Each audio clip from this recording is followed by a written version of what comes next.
ত্রয়োদশ জাতীয় সংসদ নির্বাচনে প্রায় ৯ লাখ আইন শৃঙ্খলা রক্ষা বাহিনীর সদস্য মাঠে কাজ করবেন বলে জানিয়েছেন স্বরাষ্ট্র উপদেষ্টা জাহাঙ্গীর আলম চৌধুরী। সকালে চট্টগ্রামের সাতকানিয়ায় বর্ডার ট্রেনিং সেন্টারে বিজিবির প্রশিক্ষণ সমাপনী কুচকাওয়াজে কথা বলেন তিনি। এ সময় তিনি আইন শৃঙ্খলা রক্ষা বাহিনীর সদস্যদের পক্ষপাতমূলক আচরণ থেকে বিরত থাকার নির্দেশ দেন।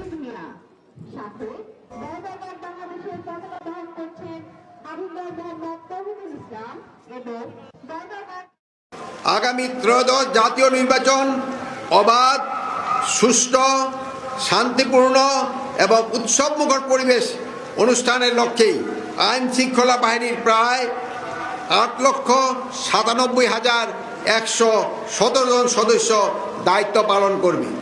আপনাদের যে কোনো ধরনের অনৈতিক, পক্ষপাতমূলক বা দায়িত্ব বহির্ভূত আচরণ ও কর্মকাণ্ড যা নির্বাচন প্রক্রিয়াকে প্রভাবিত বা বিঘ্নিত করতে পারে তা থেকে সম্পূর্ণভাবে বিরত থাকার জন্য আমি আপনাদেরকে সুস্পষ্টভাবে নির্দেশনা প্রদান করছি।